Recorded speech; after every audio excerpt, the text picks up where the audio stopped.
Boys, another potty. How are we all doing? Boys, How you feeling? Lads, what's going on? good. Did you enjoy your long weekend? Did you have a long weekend? No, we worked Friday. Yep. We took Thursday off work Friday, but then even I did go away. We went glamping on the weekend in Bendigo. Oh, awesome. People saw my story. And man, it was freaking phenomenal. I've never had an outdoor bath. I'm not a bath person, man, but put it in the middle of a winery on a deck and with like literally a view of a vineyard. I had 2 baths. I got up like 7 o'clock on the Sunday morning and like put a hot bath because it was, it got down to like 13 or 14 overnight. So it was probably 14 outside and 35 in the bath as the sun was coming up, man. That's cool. That's awesome. Magical, man. That's sick. Yeah, man. I went to Sydney Jen and I went to Sydney on Wednesday for a couple of nights, which was awesome. So that was good we stayed in Darling Harbour. Lovers weekend, man. What's that? Lovers weekend, man. Yeah, well, it was more of a weekday. It was good. We dropped the kids off down at my parents' down the beach, and then it was surreal, man. To have like 72 hours without children was crazy. So that was really good. It was nice. We left when we wanted to leave. We ate at the times we wanted to eat, but no, it was grouse. And then we got back on the weekend and straight back into it now. So yeah. What about you, MT? What'd you get up to? Went down to Apollo Bay with the fam, and that was fun. I went there all growing up as a kid, so I have some really, really fond memories of that place. Absolutely love it. And we had a really, really good time. The kids, my brother's kids, niece and nephew, they absolutely loved it.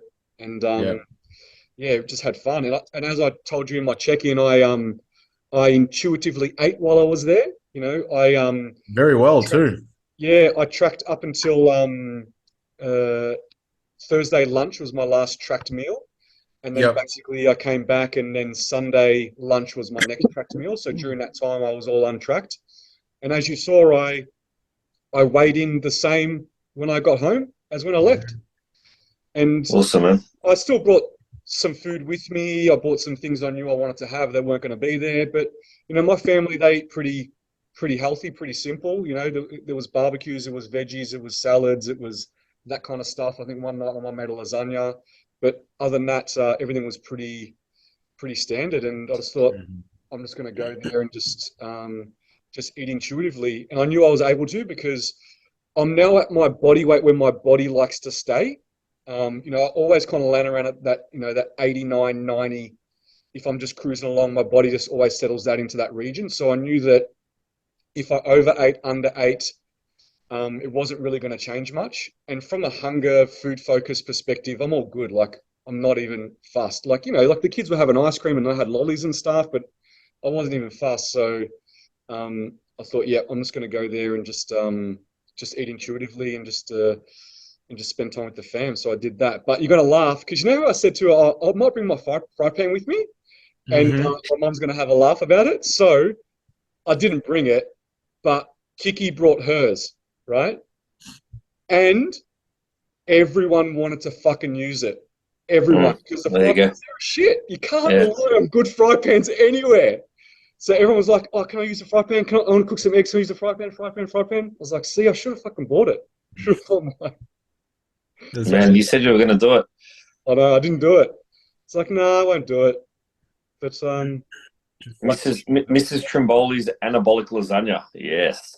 Yeah, her lasagna's good. So it's a vegetarian lasagna, gluten-free. Oh, okay.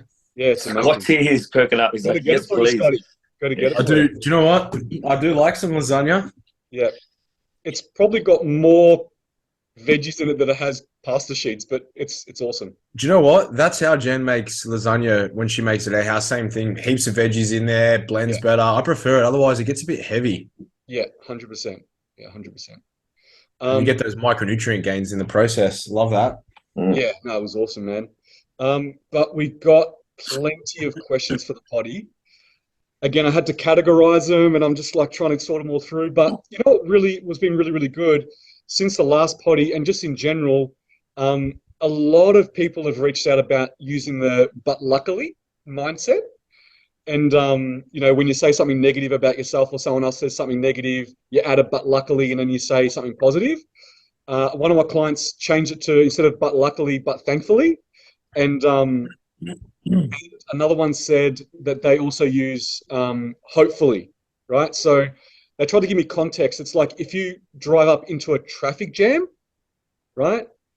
if you go, oh, there's a lot of traffic, but hopefully it clears. So they use that instead of but luckily or but thankfully. So yeah, I've got a lot of messages about that. And then we also got a lot of messages because I handle the Instagram prep coach page. Got a couple of people message about picking categories and seeing through their physique shots and asking what category they should be in. So that was really, really good that we got some people reaching out. So I don't know if anyone reached out to you guys personally, but they definitely messaged the page. And I was able to get some really, really good feedback, which I'm really thankful. And then in some of the question boxes where people are supposed to be asking questions, not many people, some people that didn't ask any question, they just said, thanks guys for what you guys do. Really enjoy the potty. So awesome. Appreciate it. It's definitely motivating for us that there's a lot of people that are getting a lot out of it. So we thank you for your support, and also we thank you for your questions too. But I don't know if you guys also saw, if we're going to jump straight into it, I don't know if you also saw that NBA came out with a new division, men's fitness. I know you probably saw that, Scotty, and automatically thought of you two boys because I know you guys coach some males and you got some people for season A. Not too sure if you had a look. One thing I thought was interesting, which I know Stewie, who runs NBA, who probably tell us a bit more about, but they're actually going to have a weight and height criteria, same as like a classic physique in IFBB. So that'll be interesting to see what they come up with there. But I think it's just the same as their men's physique. It's the symmetry round, the 3 poses, and just doing the quarter turns. And then obviously they have the stage walk where you can do like your 3 poses that you can pick of your choice. So that's something that's coming to season 8. What do you think, Scotty? Well, I actually had that conversation a few months back with Stu. So I actually kind of made a suggestion. Have you thought about adding it? And also because I didn't want to have their traditional men's physique say to the same size as ICN. And so I said, what about if we put a height and a weight cap? And so I gave some examples because I prep lots of physique and lots of fitness guys. And so I think that will sort of be how he'll be able to determine it. So for example, some of the taller, bigger guys, so you can work out what their height stage weight is versus some of the smaller guys. And if you know where those top ends are, it's not hard to devise a formula on, okay, so if someone, say, if I'm Michael Galanti and I'm 190 centimeters and I'm on stage at 75 kilograms and you're like, you know what, I don't want anyone that's that big, then you just have to work out a formula based on what is the weight cap you would want him to be. And then you just work out per centimeter reduction, how much comes off your scale weight. And then you just apply the same thing for the tall class and then same thing for the short class. So if you had, say, someone like Thelina, who, say, he's 60 kilos on stage and he's 160 centimeters tall, and you don't want anyone bigger than that, then you just work backwards from there, and then you have a threshold. So if you're 159, for every kilo you give up, you might lose, for every centimeter you give up, you might have to lose 500 grams, something like that, to make weight. And that way it standardizes it. Yeah, it's awesome. Yep. So it's going to be interesting having that category come out. So yeah, looking forward to some things. But we also got some questions, MG, about what it's like to be a promoter for A and B, because I know how much you've been frantically trying to prep for the season A show, and I've been bugging you about dates for season B, because behind the scenes I've done this massive spreadsheet of every single show across every single federation in every single state for Australia for season A and season B, and I've come up with a full list. And even some dates in season B aren't publicized, but I've done some digging. I've asked some questions. I've gone behind the scenes, so I've figured out some dates. I've got some dates. So what I'm actually going to do is I'm going to publicize this list, and I'm going to add it in the link, the bio link in the Instagram page for the Prep Coach podcast, so that people can go in there and go into the spreadsheet and have a look, and they can see the sheet live, and I'll try to update it live as new dates come along, and let's try to make it as the master and get people to share it around and get everyone on top of when all the dates are, because it's such an amazing thing you're doing. It's probably more so that me and Scott stop annoying you. Hey, can you give us the dates? But just for clients, for picking shows, for posing awesome, coaches, man. It's a great idea. Yeah. And we know if there's going to be clashes, what people can do, how to strategize for shows. There's one show after another, what we're going to do. So, yeah, I'm going to publicize that list. So I'm happy with where it's at. So as soon as I post this episode, I'll also post the location of where that list is and make it view only, obviously, because I want to be the editor of it. I don't want anyone to stuff it up. And people can read along. And if there's any mistakes in there or things that I've missed out, people can always reach out and let me know. But back to you, MG. How is it going promoting for A and B? So, oh man, it's absolutely awesome. It's you guys know how much I love the sport, and love like the process. There's so many things about it that bring me joy, versus the things that are, I suppose, stressful in the process. And like, to paint a bit of a picture, like I have contact with so many athletes you couldn't even comprehend. Like, imagine my team plus everyone else who's competing, who's got questions about the federation, the day, the tennis. So I'm in contact with so many people, and I get to be part of so many people's journey as well. And then obviously seeing them all the way through to the stage, the posing workshops, and then seeing people celebrate their success with their family and friends is amazing. Logistically, I think the hardest thing about being a promoter is there's only so many weekends in a season.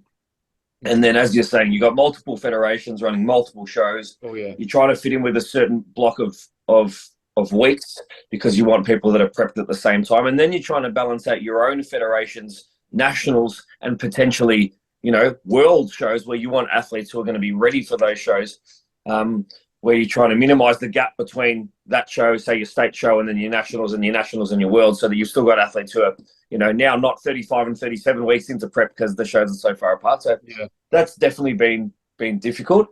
And then add on to that, you've then got to work in with your venue. So it's not just like I ring up the Kingston Arts Centre and say I want this weekend, which is what I was hoping to do for season B. But the weekend that I actually wanted, once I got the weekend that was right for all the different federations, then Kingston Arts couldn't do that weekend for me, so I had to change weeks again. So that's definitely been the toughest part, is just the logistics. But that's, you only do that bit of work across a week or two twice a year. So it's stressful, but it's definitely manageable. The rest of it far outweighs all of that process. You get the opportunity to work with sponsors, and I've reached out and spoke to a ton of coaches who I've never spoken to before through this journey, because obviously I'm trying to tell them a little bit about A and B and what we offer, and hoping to give them the opportunity to put some athletes on our stage. So it's been a whirlwind, and as I say to you guys all the time, I certainly love a few more hours in the day to kind of fit everything in. But I'm head over heels with the whole thing. I'm head over heels with the federation, with being a promoter, and everything that bodybuilding brings. So I'm definitely doing what I'm meant to be doing, man. So I feel very, very, very lucky at the moment. I think I tell you boys that all the time, but very fortunate. And then add the Prep Coach podcast in, and life's just pretty much set. I can imagine how hard it is, because I know just me creating that list and just seeing that there's not that many clashes within a state, but across states there's definitely clashes. Which is unavoidable. I totally get there's only so many weekends in a year. So yeah, I could just imagine how tough it is. And I know that some federation heads speak to the other federation's heads, but we also know too that sometimes we're the conduit between for sure promoters, and they come to us and be like, oh, have you spoken to this promoter? What are they doing for that date? Like, oh, I'll find out for you. I'll get back to you. And we're kind of the middle person, but that's okay. I don't mind being it, because I like to know the inside goss too, right? But there was some way where either everyone just locks in their date for like a 3-year period. It's like every weekend for the next 3 years, I've locked in the venue on this date, and that's the way it is. And everyone just knows that they're the dates. Yeah. It's not as simple as me saying that. I totally understand. Yeah. And the other thing is this, is like, if you look at, say, us, A and B, and then you look at Stu, right? For our each state show, we have the same team that does every state. So that team needs to go to each state, versus ICN, who have a different team in every state. Correct. Who can run. New South Wales could do a show at the exact same time as Vic, who could do a show at the same time as WA. Not that you probably ever have 3 on the same weekend, but because obviously, we try and keep things unified, and we want the same team judging and all that, we have to fly that team around. So we have to even then fight with our own different states as to what weekend we want. So it can be really difficult to navigate sometimes. And I think someone sent something into the page the other day, like, or why did you take New South Wales dates from this to this, or something like that. It's like, we just didn't have a choice. It was either that or no show. So sometimes, in the back end as promoters or as, directors of federations, we are doing everything to have it as smooth as possible and as close to other shows as possible. But we also have limitations that unfortunately we just cannot control. So Yeah, that would be tough when you've got the same crew that needs to go to every single show across all the states and fly in, fly out. Yeah, you can't run it at the same time on the same day. And I know IFBB is the same, right? So Doherty, he's the promoter for each one, and he also the MC for each one. So you can even see by me doing his dates, he doesn't have any clashes across the states because he needs to go to every single show, right? Just like Stewie needs to go to every single show for NBA. So I totally get that. Yeah, 7 yeah. You get the same crew, you get the same judges, you get standardization across every show. But I totally get it that it is difficult for you guys to try to pick weekends across every state so nothing really clashes and you can attend every single one of them. So I get it's super tough for sure. Yeah, and like for us, like Jen and I, and I'm sure Stu's the same. Like we're probably just running one show a season, right? And a nationals in a state.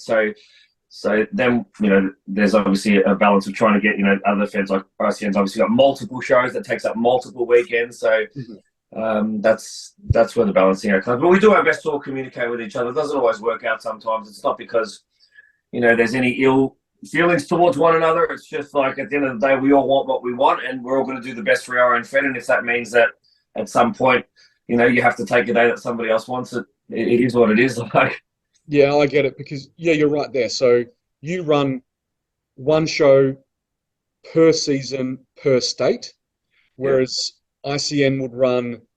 So, for instance, just in Victoria, just in season 8, they've got 3 shows, right? And then they've also got, 2 shows in Queensland. One's a North Coast and a South Coast, and then there's one in they've got multiple shows in one season in one state. Yeah. So therefore, you're bound to clash with one of them, of course. So it just becomes very, very difficult. But we keep pushing on, we keep getting it done. We do, man, and we'll always keep getting it done. And some years it'll be exactly as we wanted, and others it'll be not on the week that we wanted. But we're still going to put on an amazing show, and that goes for all feds, no doubt. We all put our heart and soul into prepping it and organising it and trying to make it a little bit better every time. And at the end of the day, man, the outcome is that the industry keeps leveling up. And, for us as coaches and for anyone out there who's competing, that's the biggest win about all of this is, we're just trying to get better and better every season and provide athletes with experiences that they just haven't yet had. Yeah. And like what we discussed in the last podcast is you can do back-to-back shows, back-to-back weeks. It's definitely doable. It definitely can be done. The only thing that I know when I'm looking at the list and the dates is I don't want them too far apart. Right? Of course. So I don't want someone that has a show and then 4 or 5 weeks later they need to do another show. Like I'd rather them be back to back or every second week than having to wait, 4 or 5 weeks in between shows. So I know with even people that I'm getting ready for season B, I start to look at am I going to put them in early in season B and they're just going to do the early season B shows, or they're going to do all the shows late in season B? I don't really have anyone that's going to do an early season B show and a late season B show because there's a good 6 or more weeks between the first and the last. So it just, those kind of things become pretty difficult, especially if it's someone like a fitness or a figure girl or, someone like the guys are going to be super lean. To kind of hold that conditioning is definitely not fun. Yeah.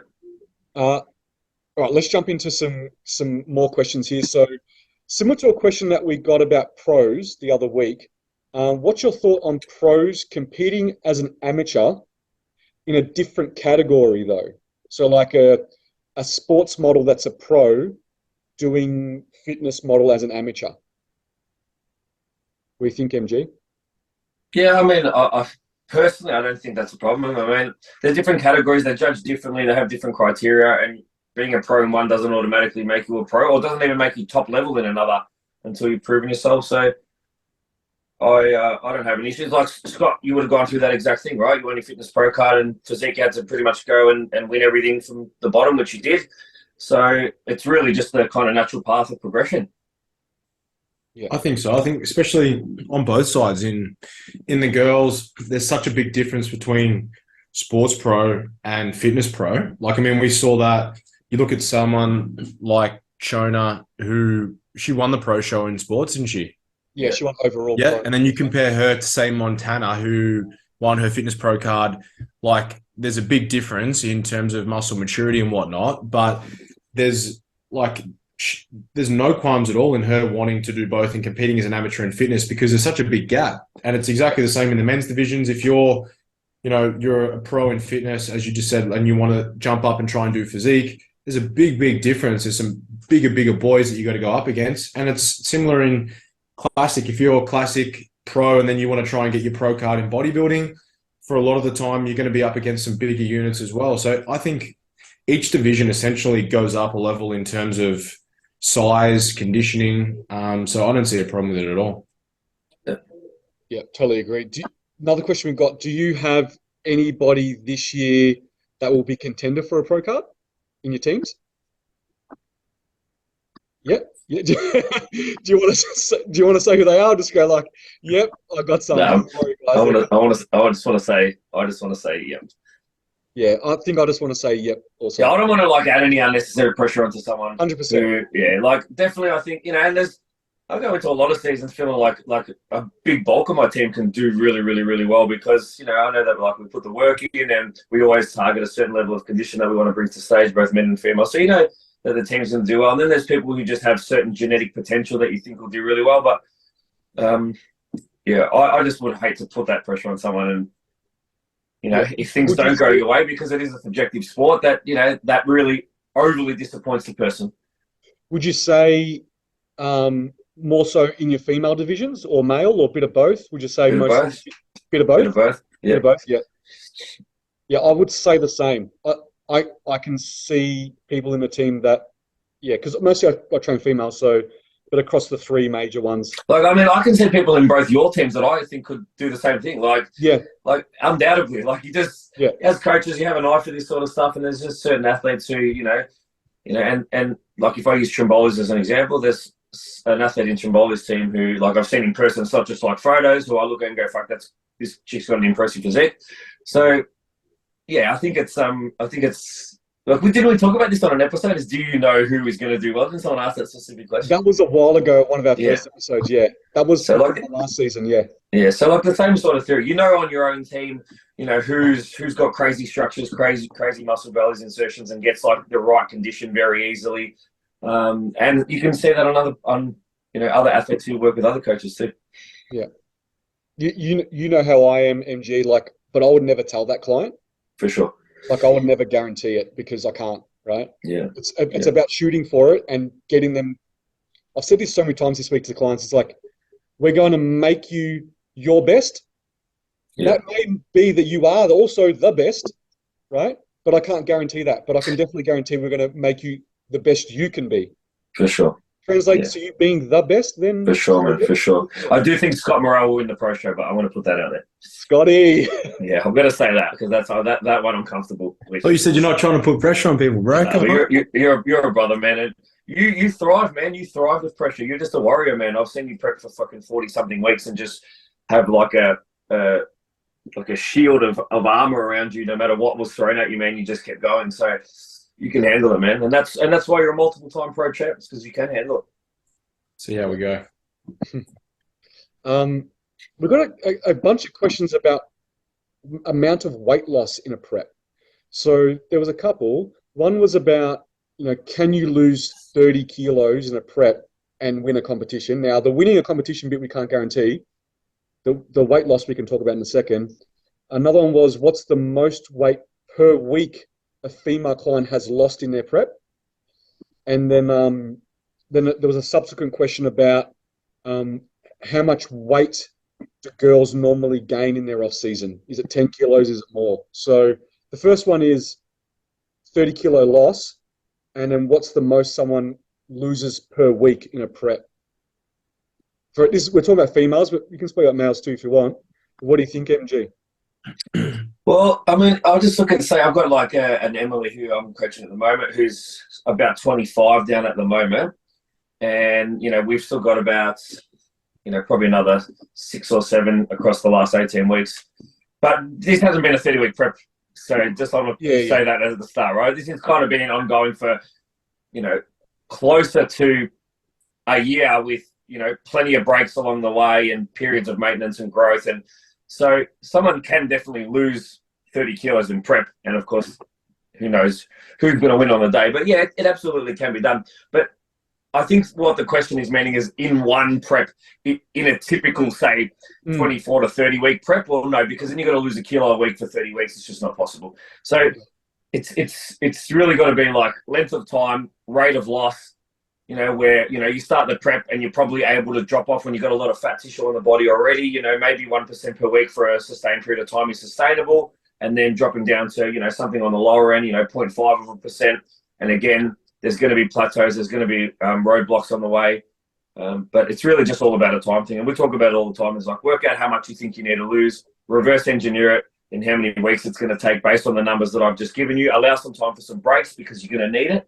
And that's going to be your sort of period of time. And that's obviously very basic and very general, but that's not a bad starting mindset of calculating how far out you might be. Yeah. Providing there's all the other factors in place. Metabolism's good. You've got a good amount of muscle for your category. Mm-hmm. And obviously plenty more too. But yeah, I've definitely had a couple that have lost that much weight in a prep. And it was a traditional like 28, 30 weeks, which is it's on the longer end for a female. Yeah. But they've lost that much weight, around about the 25 to 30 or even more kg. Wow. Now, obviously, yes, it's not a kilo a week because they lose a lot up front and then it plateaus out. So, when someone asks the question, the most amount of weight per week you can lose in prep, it's a sliding scale. They'll lose a lot at the start and then less at the end. So they lose 28 kilos in a 28-week prep doesn't mean they lost a kilo a week, right? But that's not our going in position. We don't want someone to be trying to lose 30 kg for a prep. It's not fun. It's definitely not fun. Not something. Yeah. And if you had someone that perhaps was that far away, you'd build that into your timeline. So they might want to do season B this year, and you're like, you know what? Let's do season A next year, and let's run an aggressive pre-prep phase that may be 16 weeks of dieting. We pull off half of that, and then we bring you back out slowly. And maybe you only have to lose, say, 17 kilos in your 28 or your 30-week prep, and at least that way it's more manageable. I think it's a bit easier for guys. Like typically a lot of guys, if they're in the top, like if you're a bodybuilder or classic, and even some of the physique guys, it's not uncommon for them to need to lose anywhere from 15 to 20 kilograms. But again, starting point is ideal. But if you're losing more than that, or you're having to, then you probably you needed to just start a little bit in better nick. But I mean, one of my guys who I've got competing, who he's not far, he's probably only a few more kilos away from being ready, and he's still 10 weeks out, but he's pulled off. Again, we didn't have the luxury of putting a really, really good pre-prep phase together because of when we started, but we allowed a longer timeline. But by the time he's done, it will be close to 20 kilos that he will have lost over his 32 weeks. Yeah. Which, when you think about it, it's a lot of weight. 20 kilos is heaps. Yeah. Almost 20. Yeah. But as you said, a bulk of that was done, like, I think maybe 10 or 11 of that was done in the first sort of 7 or 8 weeks. Mm-hmm. And then obviously that rate of loss declines because obviously there's less fat mass to be able to liberate as you go down. And especially if it's a first timer, we really don't know what their stage weight's going to be. Like, we have a really good educated guess because based on the amount of people that we've worked with and seeing a lot of physiques and a lot of, different bodies and knowing what stage weight roughly they're going to be. But sometimes, it's hard to predict, to be like, it's probably going to be around about, this much on stage. But sometimes we nail it. Like, I've been pretty surprised sometimes how close you can really, really get. And sometimes you're a kilo or two off. But again, it's about looking at the physique and assessing, right, along the way, and that changes as we go. Yeah. If you are prepping yourself, as a rule, I always sort of say to people, if you think you've only got 10 to lose, add 20%. That's probably what you need to actually lose, and build that into your timeline. Yeah. Yeah. Because worst case scenario, you say you suck down and you're 1 or 2 away from where you originally thought you were going to be, and I'm telling you to add that 20% and you don't need to, then that just buys you more time to be able to close the gap and eat into the show. But it's pretty rare that you see a full lineup on stage where everyone's at 100%. Yeah. Well, so if you're working for yourself, you'll want to prep yourself. As a rule, I always, and even to some of my younger coaches in terms of that I work with via a mentoring program, I'm always like, if you think that they have 10 kilos to lose, then probably budget for more like 12 to 14, because that's probably where they're going to be. Because when you first start out, you don't have that anecdote and that data over, the last 20, 30, 40 shows to be like, at the start of a prep, this is what I had estimated they were going to be at. This is where they land. This is how far I was off. So moving forward, if you think they're going to be here, you make that allowance based on your previous data that you've collated, and then it will give you a little bit more of an accurate representation. And that's normally pretty close. Yeah, like I know with me, when I got to around about just under 80, I was like, surely I haven't got far to go. Like I look pretty diced. But I got down to 75, you know what I mean? Like I got another 5 kg more, and I was like, all right, this is where I need to be. Fine, all right.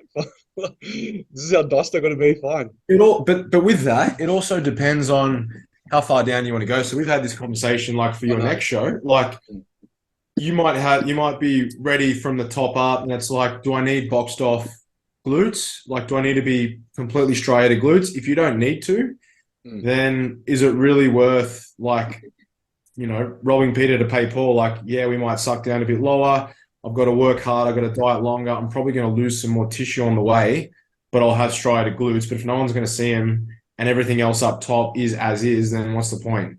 Yeah, that's one thing we spoke about. It's like, if I'm doing men's physique and not classic or bodybuilding or anything anymore, and I'm wearing board shorts, do I have to wait in my progress photos and in my check-in photos until I get striated glutes to know that we're there yet? Like, I'm not even going to see them, right? So it's all about does a physique look like where they're going to judge, right? And That's right. Is that where it needs to be?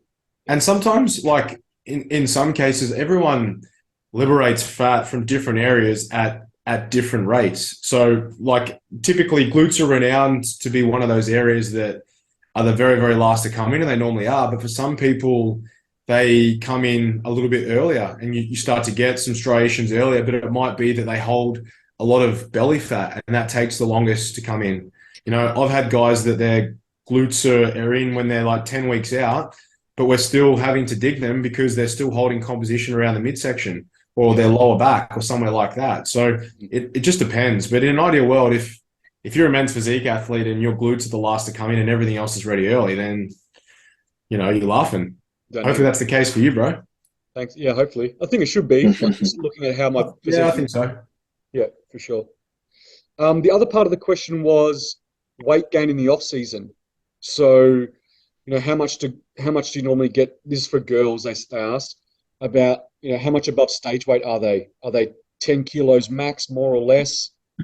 I normally base it on a percentage, to be honest, and also it depends on what category they were in, right? So if they were in figure or fitness and they were super, super, super, super lean, then the weight discrepancy from stage weight to peak off season is going to be bigger from a number perspective than someone that's a bikini athlete, right?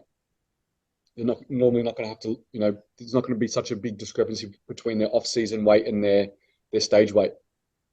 How about you, MG? Do you base on a percentage or? Yeah, a little bit of both, man.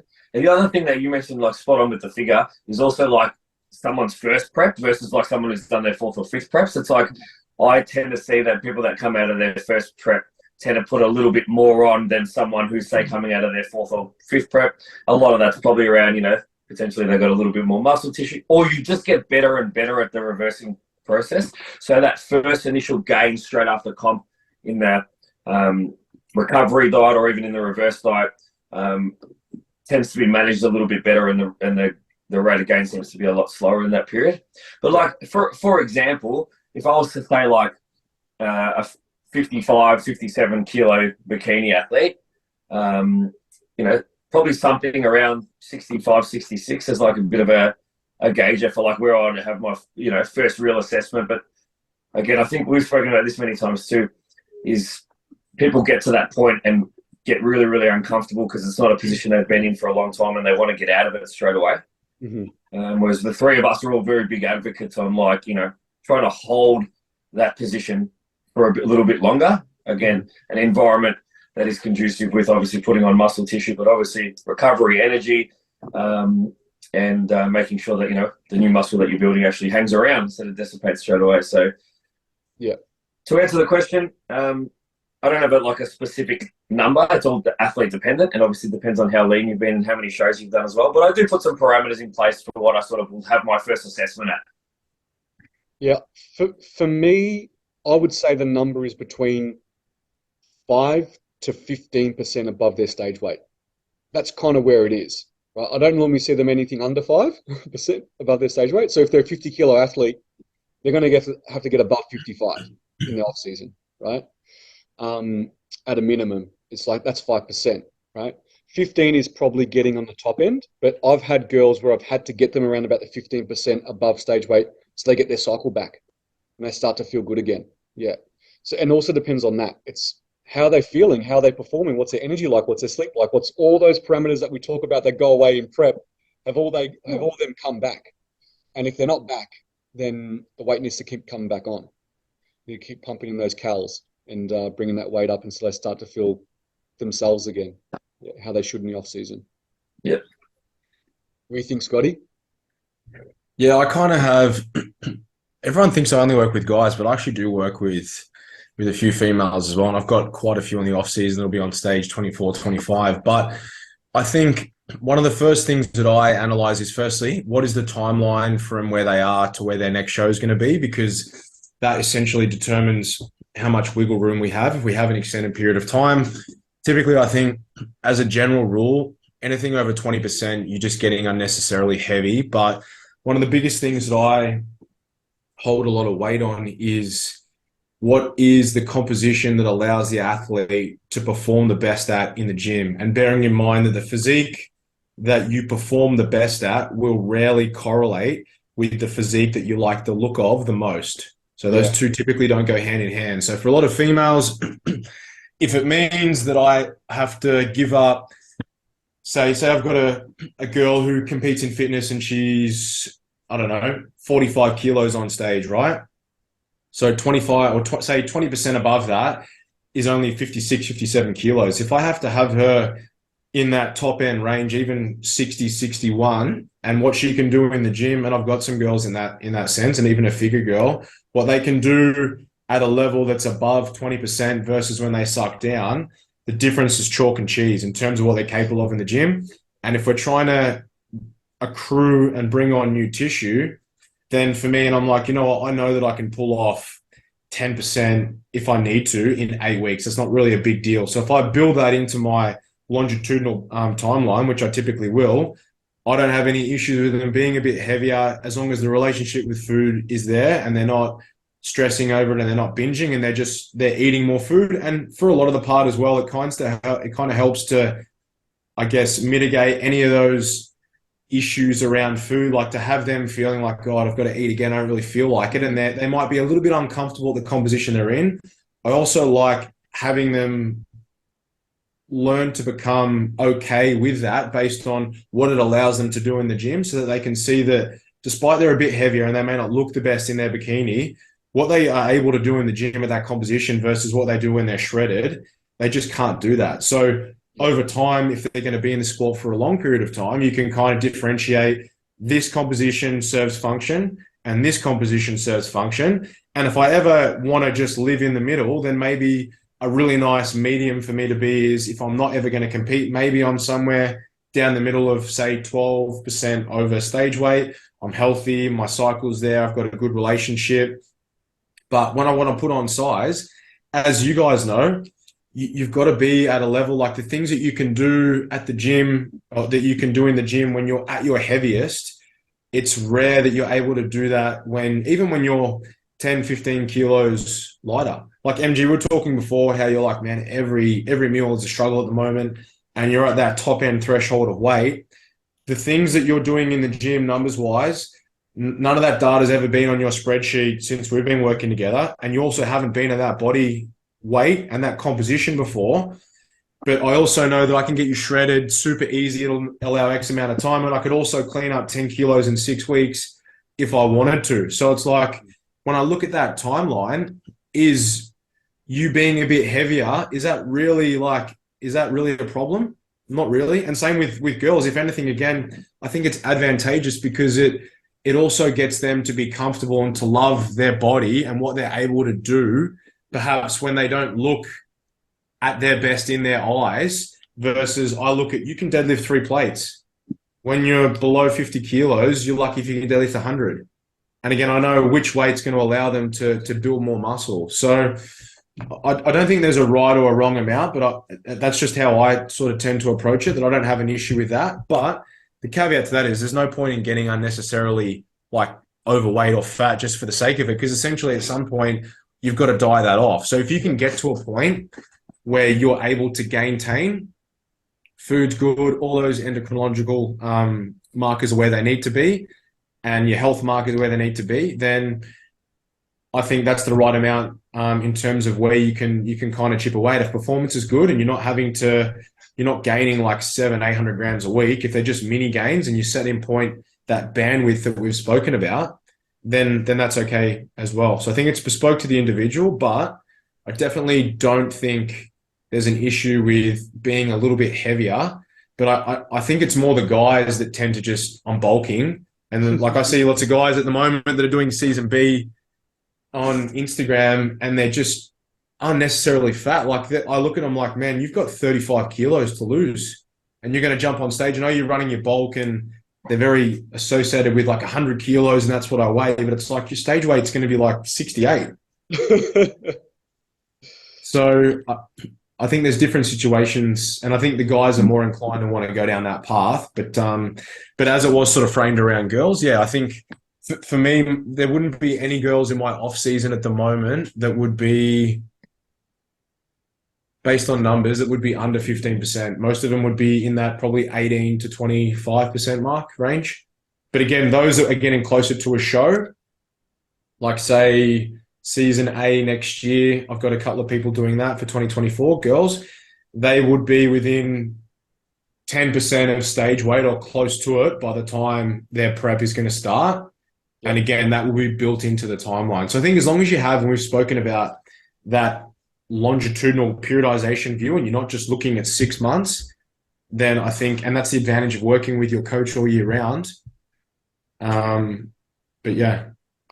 Do you guys know where your like settling weight, if you want to call it your settling weight, is if you were just to stop tracking, eat intuitively, not try to force feed and just eat and train? Do you know what your settling weight would be? Like, I know mine is where it is now, is like around about 89, 90. Do you know where yours is, Scotty? Yeah, mine's normally, it used to be from my last prep, I'll just hover around 91-ish, but now it's around about 95. So, and I'm finding that point, like we we're speaking about, where I'm pushing more food in, but I'm like 100 grams, 200 grams. I'm still in that 95.1, 95.3. It's just, that's sort of like that sticking point where I have to really push it over the edge, and then I'll see some linear gain. How about you, MG? Yeah, I reckon I could sit at 92, never have to pick up a scale ever again, and just float between 91 and 92 easily. Yeah. It's just that happy point. And at that weight and the amount I'd be eating to hold that weight, I have patches where I'm hungry, patches where I'm not hungry. Mm-hmm. That's kind of like my sweet spot. Training performance is still reasonable, but like to touch on Scotty's point, like obviously the heaviest I've been and I'm eating the most that I've ever eaten, and I am uncomfortable. But I'm walking into the gym and doing exercises that where in previous phases, especially when I'm dieting, I'd be like almost half psyched out stepping up to the bar because I'm like, holy shit, how am I going to lift that weight? Now I'm just like, I'm thinking about it the night before. So it is such a different world to be in. Like, the uncomfortable part's now the food, but the training is like the bit that you go, this is why I love bodybuilding. I forgot about this when I was prepping because the weights become so hard.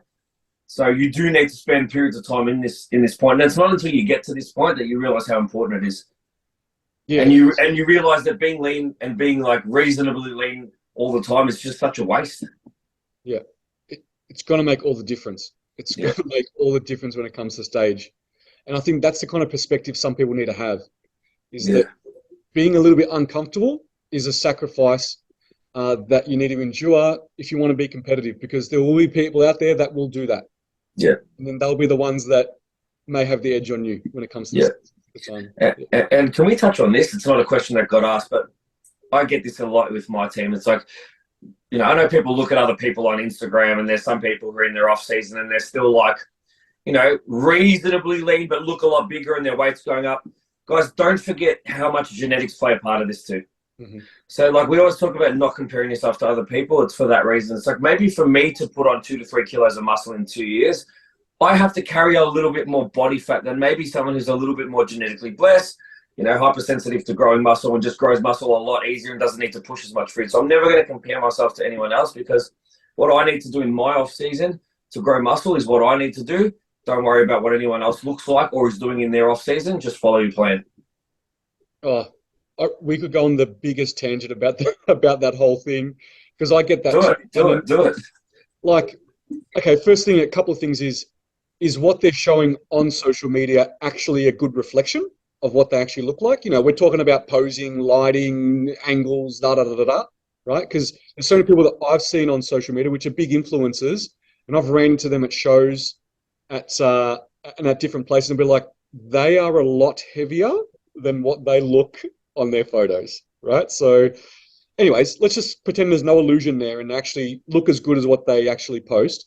The next thing is, what's their experience level? Like, how far are they into this compared to you, right? Are they someone that's been training for 10 years and you've only been training for 2? The muscle maturity they're going to have is going to be a hell of a lot different. And we all know when you got more muscle, you look leaner, even if your body fat percentage is the same as the person next to you, right? Because muscle is popping, right? Muscle is showing, it's creating shape. You look leaner than what you really are. So you may both go get a DEXA, you and the person you're comparing yourself to, and the actual body fat percentage is exactly the same, right? But they just look leaner than you because they have more muscle mass, right? Mm-hmm. And the next thing is maybe they were really good at their reverse diet. Maybe they didn't put on so much body fat so quickly, right? And they actually they did it at the correct pace they should have. And so now they're actually in a really, really good body composition position for their off season, where maybe the person that's doing the comparing didn't approach their reverse diet in the appropriate way, and they've put on too much body fat too fast, right? And maybe their optimal body composition where they should be might actually look like this person that they're comparing themselves to. So there's a lot of things, a lot of factors going on. And then, yes, you add in genetics, right?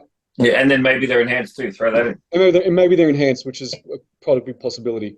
Because a lot of people saying me, like, why can't I look like this person? Like, you realize that person's enhanced, right? They're like, oh, I didn't know. Oh, gee, wow, I didn't know that. So there's that element too. And also, we spoke about this another episode about body fat distribution and where people store their body fat. And there's people that are they have an Instagram body, right? All their body fat is in their lower half, on their fucking glutes only, and there's nothing in their midsection. So they wear some really, really tight pants with the crop top. They got abs showing and they got a big booty, right? Because that's where they hold their body fat and they got nothing in their midsection. So they look lean, but they're actually not lean. All their body fat's hanging around there. And that's when we said, wait until that person jumps on stage when they actually need to get lean and all that body fat comes off and they got a pancake butt. So there's a lot of factors that come into when you are comparing yourself to someone else. And that's why it's not good to do that. For sure, yeah. And like the best thing that you said there is, man, like how long you've been doing it for. And the more muscle you put on, not only just for the way that it looks, but the more food you need to sustain that amount of tissue as well. So it's just so many parts to it. So that's why comparisons are such a dangerous thing, especially in our world. But, you know, unfortunately with social media, the way that it is, it's always going to happen. And that's why if you've ever got any concerns or you're worried about where you're at, just talk to your coach. Like, tell them how you're feeling, have a conversation with your coach. I said in my check-ins to Scott this morning, I'm like, bro, my legs are shredded, my arms are shredded, and I'm carrying a child downstairs in the midsection. Right? Like I did. I'm like, but it's fine. It's like when I train, I'm grafted the way my legs look. I love training shoulders. They stay lean. So I can deal with a little bit of fat around my stomach, bit around my chest, because I know that, like Scott said, if we need to pull off some weight fast, we can do it. But I'm certainly not going to get caught in the habit of looking at, these IFBB guys who I love. I follow them. I respect what they're doing, but they're in a different world to me. So yes, I admire it, but I'm certainly not comparing myself. So we actually got a question about PEDs, right? And I wasn't going to talk about it because I didn't know whether it was going to lead into that way, but we are leading there. So let's just talk about it, right? One of them was about how do you feel about PEDs, so performance enhancing drugs, and making the move from natural to not natural for a female. So, not surprisingly, but there was an athlete on Instagram that I saw the other day that did a anonymous, question answer kind of deal, and they openly spoke about their PED use. What they were on is a female IFBB bikini girl. Maybe someone out there that's listening to this might know exactly who I'm talking about, but they were natural for some shows, and then the last year where they made some great progress. They said they were on PEDs. They were quite open with it, and there was about a list of 5 or 6 they listed out, and they were ones that I know, like male bodybuilders take, right? And she said that she got results from it. Surprisingly, no surprise there, but she said she felt mentally like garbage, like absolute garbage, and it really affected her mental health, and she's off them at the moment for that big reason. And when that came out, it was kind of no surprise to me. It clicked. I'm a very perceptive person. Like I look at things and I'm really attentive. And it's someone that I follow, and along the journey, you could tell that there was underlying mental health issues there. Like there was, and just the way they were swapping and changing careers, swapping and changing whether they were competing or not, swapping and changing, going offline, online, offline. And just knowing, because I coach a lot of females, so I know how people act when they're in that kind of mindset, that mental state. And then when she said this the other day, and she said, this is the reason, this is what it did to me, and this is the reason why I went off, I was like, this all makes sense now. This all makes absolute sense. So when this person asks this question about what do we feel about it, if you want to do it from a competitive standpoint and you're going to go into a federation where they're not going to test you, just understand that, yes, physically you're going to progress, but maybe not mentally and emotionally. And that's a big risk that you need to understand, and that you've got to take into consideration. Considering the fact that this person that I'm talking about, and I don't know about this person that's asking it, but they're competing in divisions that I know girls are winning naturally. So it's how much do you want it, and how much in a rush are you to get it, because it can be obtained naturally. Now, MG, I know you know about PEDs more than I do. They rattled off all these names. I was like, yeah, they sound like drugs to me. I don't know what they are. I should have screenshotted it, but what do you feel? Yeah, look, it's hard from a female point of view because my only exposure of coaching enhanced people has been through males, right? So I certainly would know what the substances are and stuff, but how they affect the female, I wouldn't be sure. But if you just look at like last season alone in IFBB bikini, just here in Australia, there was some natural competitors who did amazingly well. Just use Beck as one example. She cleaned up Vicks, did amazing at national. So I think it depends on your division. If you are someone who is looking at doing something like a figure or a physique in an IFBB, I just don't think that there's much chance of doing very, very well as a natural in those type of divisions as a female. And then if we transfer that across to males, there would be a very small percentage of natural male guys who could do well in men's physique. At an IFBB show, you would have to be like, at a level of like a Scott, a natural pro champion, because I've been to the shows many times. I've coached guys that have done IFBB as enhanced athletes, and the size is just phenomenal, man. Like being backstage, I'm just, it is mind blowing. And then you go even bigger than that, and you look at, someone of like Maddie's size, and then step up to like an open, where some of these guys are, 110 kilos plus.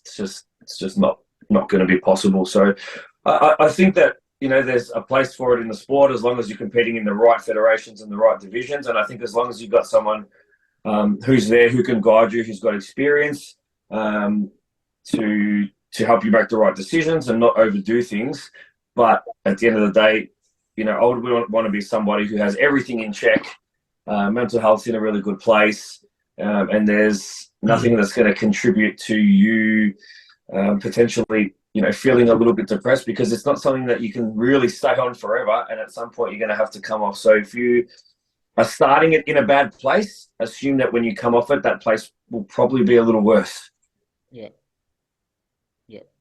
And this person I'm talking about actually has a reputable coach too. Yeah. So it was a little bit surprising. And Yeah. I know Is it an also Australian athlete or? Australian athlete, yeah, Cool. Victorian athlete. I know this coach also coaches someone else who's also admitted they're using PEDs, and I was surprised they were because they don't look like they would because they still look natty. I was really surprised. I was like, okay, These are all females? yeah, they're all females, yeah. Yeah, Interesting. I was pretty surprised with one of them. I was like, you look like if you're taking stuff, you should be far along than what you are. But there's so many people that we see it a bit, perhaps don't do well in the natural federations. I've seen some of the guys do it and they move across thinking that, you know, pharmacology will attenuate the problem. Maybe that's why, when in reality, if you're not doing all of the right things, if your nutrition isn't on point, your training isn't on point, your recovery isn't on point, if you can't sleep and do all the things you need to do, then what's the point of doing it? Because all it allows you to do is to take things to a more extreme. So if you're not doing the basics to build muscle, drugs aren't just going to magically make you huge. You have shitty workouts and you eat like garbage and you don't sleep, and just because you're taking, you know, test or growth or debol, whatever it is you're taking, doesn't guarantee that you're going to get a result.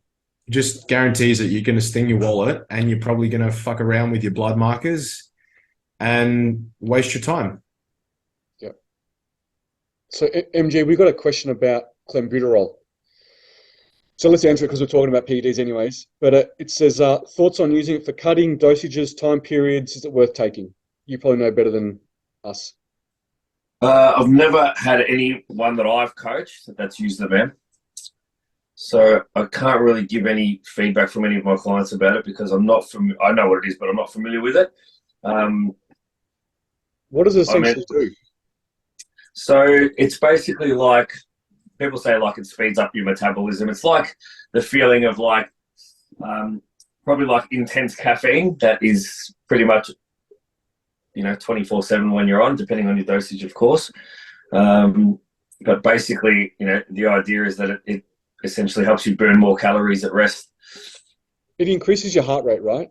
Definitely, yeah. And I think a lot of users say they experience things like, you know, jitters, hand sweats, heart palpitations, these types of things, which are going to come, you know, similar to like a high dosage of caffeine. But yeah, I haven't coached anyone who's used it, man. So okay. Actually, we got a question about caffeine. Thoughts on caffeine intake, and is there a limit? I know for you, MG, obviously you can talk about what you're going through with it.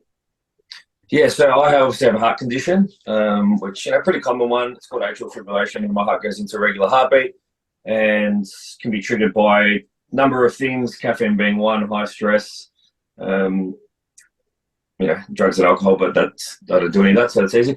But I have to go into hospital potentially, have the heart zapped back into a normal rhythm, or take some medication to try and fix the heart rate that way. But hospital is the end result. So I obviously have to be a little bit sensitive with my caffeine. And over time, I've worked out a dosage that sort of suits me, that doesn't cause me any issues, which, you know, a normal dose, something like 150 to 180 milligrams for me is like a nice sweet spot. Hence why I don't take pre-workout every time I train, because I'm trying to keep a little bit of sensitivity still there.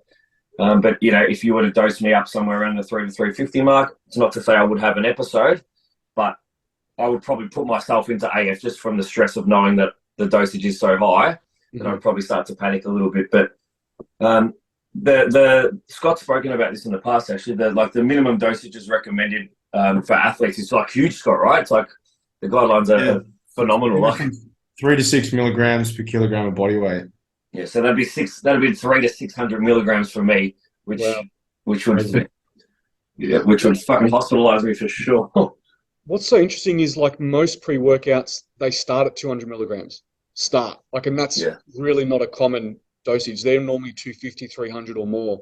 And a lot of people are double scooping that stuff. So I know I've had clients that are like, oh, I get dizzy later in the day. I was like, how much pre-workout and coffees are you having? And then we realized they're having way too much. I was like, dude. It's a lot. And you got to remember, that's then going to leave the body too. So it's not always the way you feel on just the way in. It's also later when it leaves the body Exactly. that a lot of people are feeling these things and they're not thinking it's the pre-workout because they had it 6.5 or 7 hours earlier. Yeah. But at 100, that was one of the things that I used to feel all the time when I would have too much. 6 or 7 hours later, I would 100% get an episode of dizziness.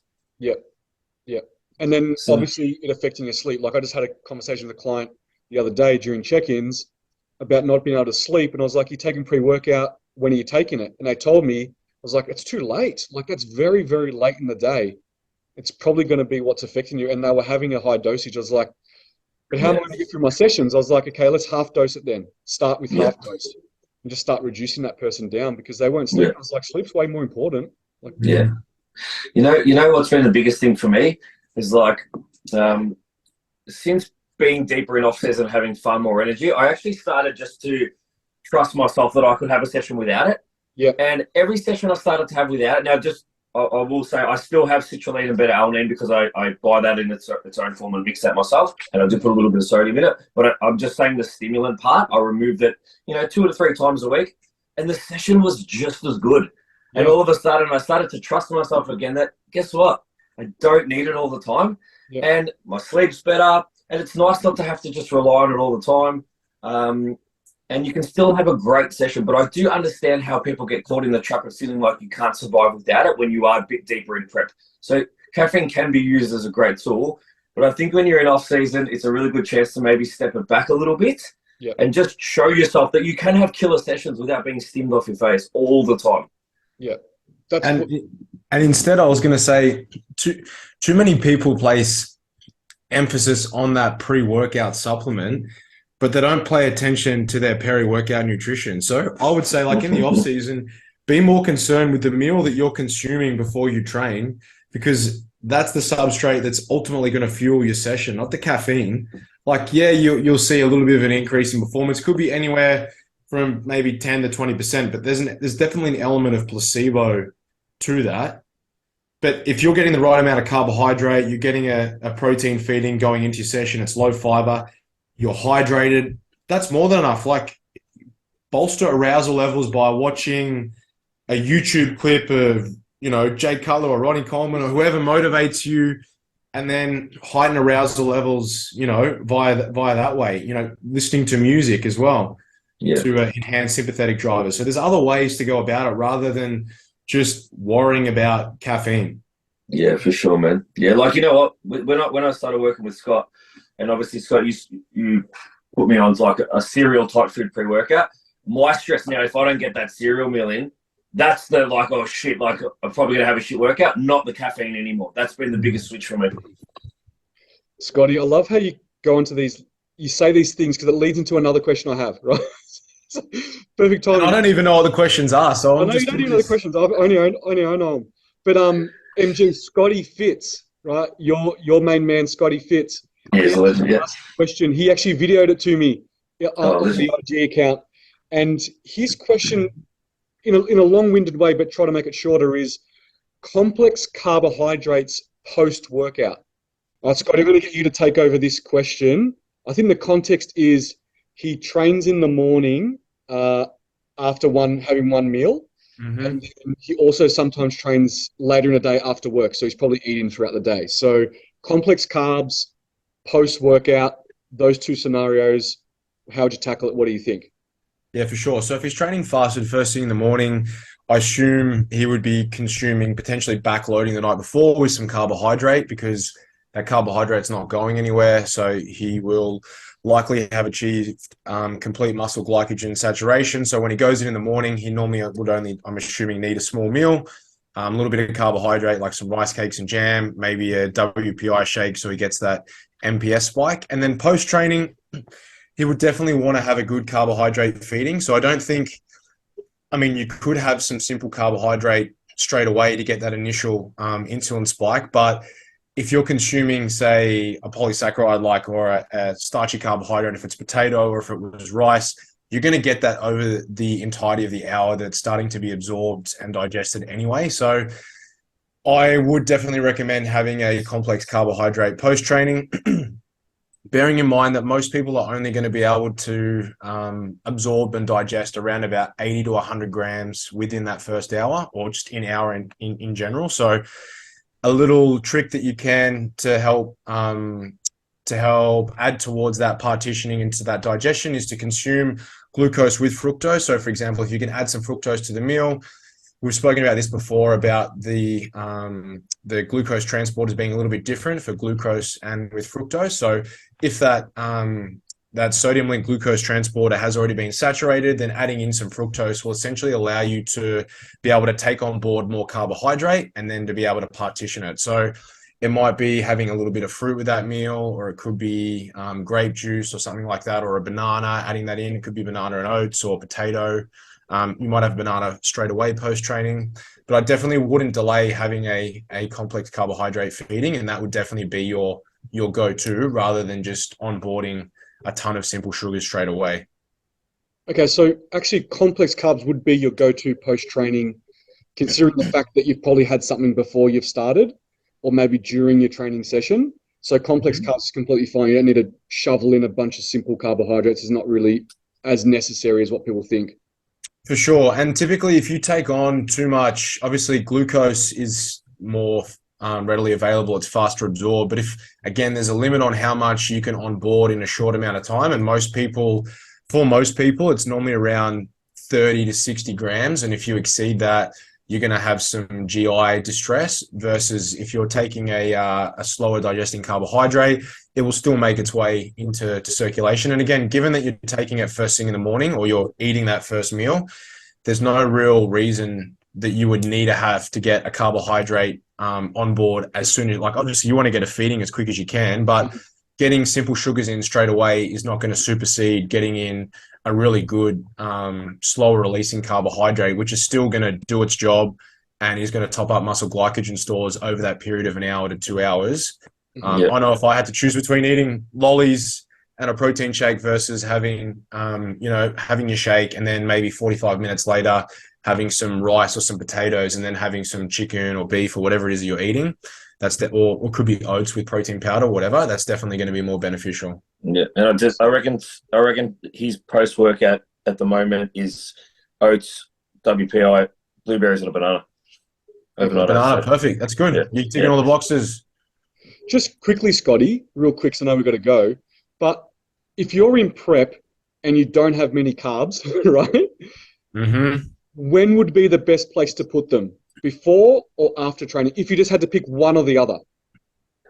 I would stick them before, bearing in mind that the carbohydrate that you're onboarding, it's unlikely that you will have, depending how low your carbohydrate is, but it's unlikely that you would have complete muscle glycogen saturation. So when you are training, you're going to be breaking down lipid. Depending if you're onboarding carbohydrate before you're training, as soon as carbohydrate is in circulation or you take on board some carbohydrate, straight away you're not oxidizing lipid to fuel your energy demand. So that carbohydrate is the substrate that you're utilizing to be able to make ATP until it's gone or you've used that up. And then once that's been used up, you're obviously switching over to lipolysis. So you're breaking down fat cells to fuel your energy demand. So I would rather fuel, given that carbohydrate is a better substrate to fuel training, especially resistance training, I would rather have that on board early. And then afterwards, as long as you're getting protein in, if you don't have any carbohydrate in post-training, so if you're feeding low, then essentially you are going to be in a state of lipolysis thereon after. So that would definitely make a lot more sense than going in without carbohydrate and then putting it back in afterwards, when you're probably going to burn through that throughout the day, just doing whatever you're doing. So it would make a lot more sense to take that carbohydrate and put it into that pre-training meal. And that's typically what I do with all of my athletes myself. There will be, depending when they're training, if they're training at 11 o'clock, their higher carbohydrate meals will be meal 1 and meal 2. If they're training at 7 o'clock at night, they would be meal 3 and meal 4 with a lower carbohydrate, high protein meal post-training. So that, again, when they finish that, they're going to get the MPS spike from the protein, but they're also going to be in a state of lipolysis post after that. Yeah, awesome. So just for people that don't know, lipolysis, fat burning, right? Yeah, so sorry. Yeah, so lipolysis is a state of oxidizing lipid to fuel your energy demands. And obviously glycolysis, we're breaking down glucose and Yeah, and MPS, muscle protein synthesis. Muscle protein synthesis, yeah. And again, it's important, as we know, especially when we're in prep, we want to make sure that our rate of breakdown versus our rate of obviously rebuilding. So think of it as blocks. Every time you train, you're taking some bricks away from a fence, and every time you consume some protein, you're putting the bricks back on the fence. And in order to build more muscle, we need to make sure that there's more bricks on the fence at the end of the day than there was when we started. Yeah. And that's probably why it's important to have that protein meal post training. Yeah, and the advantage of having it, I mean, we know that obviously when we have a protein feeding, we get that MPS spike. We also get it, and we know that we elongate it when we pair that with resistance training. So if you have, and that's why it's so important in the morning if you're training fasted, people are like, oh, I don't really feel like a meal first thing. In order to maximize that MPS period of time, and just to be clear again, we're talking about protein synthesis, so we're synthesizing more protein, then we want to make sure that we get, even if it's just a shake, and typically you need at least 20 grams of protein, of complete protein source. We need to have leucine in that. And then obviously pairing that with the resistance training will cause that spike to go up. And then eventually it's got to come back down again. Mm-hmm. And then obviously having your post-training meal will send it back up again. And it's constant. We go through waves like that all day, every day. It's normal. But we want to make sure that obviously the time we've got our baseline, we want to ideally have more time above that than below that to ensure that we don't end the day under versus over. Yeah. Awesome. Thanks, Scotty, for that explanation. I think that'll get that one done for Scotty Fitz that sent that through. That's awesome. Boys, we have gone through heaps of questions. We actually got heaps more, but we've got to leave it there. We'll continue on for the next part next week. Thanks, boys. Thanks, MT, for thanks, boys. MT. Thanks, guys. Look forward to next week. Appreciate you. Take care. See you, guys.